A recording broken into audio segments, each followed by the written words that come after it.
আজকে কথা বলবো এই বাঙালিদের পাশের মার্ক নিয়ে, কিভাবে এই 33 মার্কসে পাশ আসলো। আমরা অনেকেই জানি যে 1757 সালে 23 জুন আমাদের শেষ স্বাধীন নবাব সিরাজউদ্দৌলা পতনের মধ্য দিয়ে বাংলার সূর্য শুধু নয়, ইন্ডিয়ান সাবকন্টিনেন্ট, ভারত পাকিস্তান, বাংলার সহ পুরো এলাকার স্বাধীনতার সূর্য ডুবে যায়।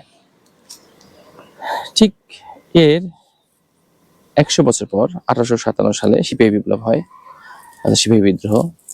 বা তখন বাঙালি সহ সবাই বুঝতে পারে যে না, এই ব্রিটিশ ভারত আমাদের শাসন করার জন্য এসছে, শোষণ করার জন্য এসছে, এদের আন্দারে থাকা যাবে না। ঠিক তার 1 বছর পর, অর্থাৎ 1858 সালের ঘটনা এটি। তখন প্রথম মেট্রিকুলেশন চালু করা হয়, অর্থাৎ যেটাকে এখন এসএসসি। আর মেট্রিক পাস করেই অনেক কিছু করা যেত, করার মনোভাব ছিল সেই সময়ে। তো পরীক্ষা যখন হচ্ছিল, তখন পরীক্ষার রেজাল্ট কিভাবে নির্ধারণ করবে এটা নিয়ে খুব হইচই ছিল। তখন ভাবলো যে এটা নির্ধারণ ব্রিটিশদের অনুসারে করা হোক, কিন্তু ব্রিটিশরা মনে করতো যে তাদের সমকক্ষ বাঙালিরা কিংবা অবাঙালি ভারতীয় উপমহাদেশে তৎকালীন ভারত পাকিস্তান যা ছিল আর কি, বিশাল সাবকন্টিনেন্ট, এই উপমহাদেশের লোকজন এই লেভেলের জ্ঞানী নয়। তখন তারা চিন্তা করলো যে ওদের পাস হলো 65-তে, তাই তারা নির্ধারণ করলো যে এদের পাস মার্ক করা উচিত হচ্ছে 32.5-এ, মানে 32.5-এ বাঙালি সহ উপমহাদেশে যারা আছে এরা পাস করবে। কারণ তারা মনে করে তাদের বুদ্ধির অর্ধেক বুদ্ধি এই বাঙালিদের। তো 32.5 মার্কস কেমন হয়ে যায় না? তখন তারা করলো কি, 32.5 মার্কস না করে এটাকে 33 মার্কস করলো। 32.5 মার্কসটা একটা অড ফিগার হয়ে যায়। এই হলো আমাদের 33-এ পাশের ঘটনা, যা 1858 সাল থেকে বলবৎ। কিন্তু সময়ের পরিক্রমায় এখন কিন্তু ইংল্যান্ডে এই নিয়মটা নাই। ওরা এখন যেটা করে, এসএসসি ওদেরকে নাই, ওদের ও লেভেল, এ লেভেল, এই ধরনের কথাবার্তাগুলো ওরা বলে। তো ওরা পরীক্ষার ক্ষেত্রে করছে এরকম যে 30% থেকে 40% মার্কস পেতে হবে। পরীক্ষার প্রশ্নপত্রের উপর নির্ভর করবে এটি। যদি প্রশ্ন সহজ হয় তো 40% প্লাস আপ মার্কস করে এখন বিদেশরা, আর যদি প্রশ্ন সহজ হয় সেক্ষেত্রে 30% মার্কস নির্ধারণ করছে আর কি ওরা, বিদেশরা এখন ওদের পরীক্ষা সিস্টেমে যা করছে। এই হলো ওদের পরীক্ষা সিস্টেম। তবে হ্যাঁ, মাস্টার্স বা তার উপরে যদি পোস্ট গ্রাজুয়েশনের উপরে কেউ যদি পড়ালেখা মানে পরীক্ষা অ্যাটেন্ড করতে চায় বা পরীক্ষায় মার্কস পাস করতে চায়, সেখানে 50% উপরে মার্কস থাকে। তবে একটা কথা বলে রাখি, বাংলাদেশে এখনো 60% উপর বা 65% মার্কস পেতে হয় একটা পরীক্ষায়, সেটা অনেকে জানে না। সেটা হচ্ছে মেডিকেলের পরীক্ষা। মেডিকেলের পরীক্ষায় পেতে হয় এই জন্য, একটা ডাক্তার যদি কোনো মতো পাস করে সে তো রুগী মেরে ফেলবে। এই জন্য মেডিকেলের নিয়ম হচ্ছে ওখানে 60% বা 65% মার্কস আপনার ক্যারি করতে হবে, না আদারওয়াইজ পাস করে দেবে না, ফেল করে দেবে। এমনকি প্র্যাকটিক্যালে মেডিকেলে এমন নিয়ম সেখানে 60% বা 65% মার্কস পেতে হবে, এবং প্র্যাকটিক্যালি ফেল করলে কিন্তু ফেল করে দেয় কিন্তু মেডিকেলে। অর্থাৎ যতই রিটেনে মার্কস পান না কেন, প্র্যাকটিক্যালি ফেল করলে কিন্তু ফেল। এর কারণটা হচ্ছে যে পোকাটা ফেলাই দিয়ে আসি। আজকে হচ্ছে কপি হতে কথা বলা একটু আসলে ভুলভাল হয়ে যায়, তারপর যেটা আমার সময় কম, ব্যস্ত থাকি সারাদিন, চাকরি পাশাপাশি সংসারের কাজ সব মিলেই ব্যস্ত থাকতে হয়। তো ভাবলাম যে যেখানে থাকি না কেন, যেভাবে থাকি না কেন, আমি একটু আমার পড়ালেখাগুলো, স্টাডিগুলো শেয়ার করি, তাহলে মানুষ জানতে পারবে।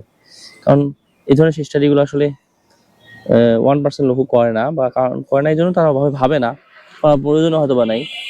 আমি করি এই জন্য যে আমার যদি এগুলো করতে ভালো লাগে, এই সমস্ত পড়াগুলো সেটা মানুষ জানে না বা তারা চেষ্টা করে না, এই সব পড়াগুলো আমি জেনে শেয়ার করি আর কি। তো এখনো মেডিকেলে 65% মার্কস বা 60% মার্কস রাখা হয়, কেননা মেডিকেলের ছাত্ররা যদি একটু সিঙ্গেল ভুল করে তাহলে কিন্তু তার রোগী মারা পড়বে। এই বিষয়টাকে সামনে মাথায় রেখে তারা মানে গভর্নমেন্ট এইটা রাখছে এখনো, ব্রিটিশদের সঙ্গে তাল মিলে। এখানে দেখবেন যে বাংলাদেশ থেকে কেউ যদি মেডিকেল এমবিবিএস পাস করে এফসিপিএস করতে চায়, তাহলে কিন্তু ইংল্যান্ডে গিয়ে নতুন করে আবার এমবিবিএস পাস করতে হয় না। এরা এই পরীক্ষার রেজাল্ট দিয়ে করতে পারে, কারণ ওরাও জানে যে এখানে বাংলাদেশে মেডিকেলের পড়ার যে মানটা, এটা কিন্তু আন্তর্জাতিক মানে বহন করে আর কি। ইভেন ইঞ্জিনিয়ারদের ক্ষেত্রেও তাই, ওখানে পুরো মার্কস পাওয়ার কোনো সুযোগ নেই আর কি। তো 33% মার্কস এই নর্মালি রাখা হয়েছে যদিও বা, কিন্তু এই যে বাঙালিরা যে ভেদ বাঙালি এবং বোকা বাঙালি, এবং এদের মধ্যে যে ডিভাইড অ্যান্ড রুলস মানে যে গেম সে খেলা যায়, সেটা আমরা এই পরীক্ষার মাধ্যমে দিয়ে বুঝতে পারি। এখনো বাঙালিদের মধ্যে এবং অবাঙালি যারা আছে ইন্ডিয়ান সাবকন্টিনেন্টে, অর্থাৎ ভারতীয় উপমহাদেশে, বা ভারতীয় উপমহাদেশ না বলে আমি উপমহাদেশ বলতে চাই, সাবকন্টিনেন্ট এই এরিয়াটাকে, তো এরা এখনো এদের মধ্যে কিন্তু এখানে গরু ছাগল নিয়ে ভেড়া নিয়ে মারামারি, বোঝা যাচ্ছে এদের বুদ্ধি আসলে যে অর্ধেক। ওই 32.5% মার্কস করছিল যে ব্রিটিশরা এমনি করেনি, এটার কারণও আছে। এখনো এরা গরু নিয়ে মারামারি করে, গরুর লেজ নিয়ে, গরুর গোবর নিয়ে মারামারি করে। হ্যাঁ,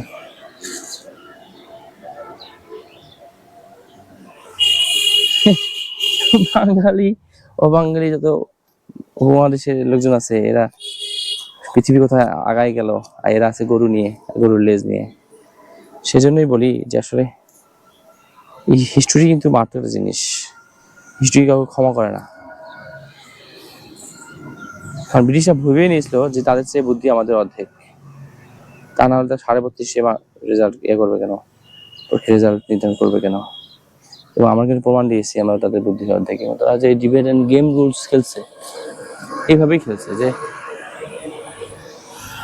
আমাদের যদি বুদ্ধি অর্ধেক, তাই আমাদেরকে নিয়ে খেলা সম্ভব। এবং এরপর যে দেশ ভাগ হলো 1947 সালে, সেটিও এই জুন মাসের ঘটনা, জুন মাসেই ঘটছে। মানে বাঙালিদের কপালে এরকমই হয়। আপনার 1757 সালের 23 জুন উপমহাদেশে বাঙালিদেরকে পতনের মধ্য দিয়ে কিন্তু স্বাধীনতার সূর্য অস্তমিত গেছে। এই জুন মাসে আবার 1947 সালে দেশভাগের ঘটনা ঘটছে,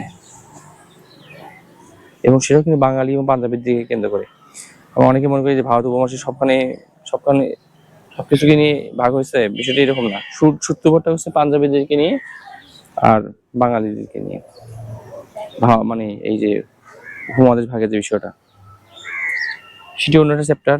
এটা আজকে কথা বলতে গেলে গুলাই যাবে, মানে এই ভিডিওর সঙ্গে নেক্সট এপিসোডে আমি জানাবো এবং ব্যাখ্যা করবো।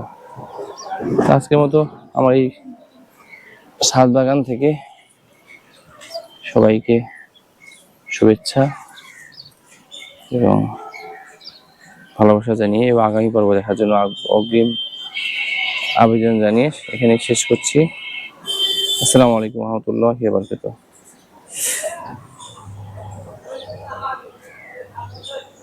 আমার একটা গাছের পরিচর্যা শেষ, ভিডিওটাও আপাতত শেষ।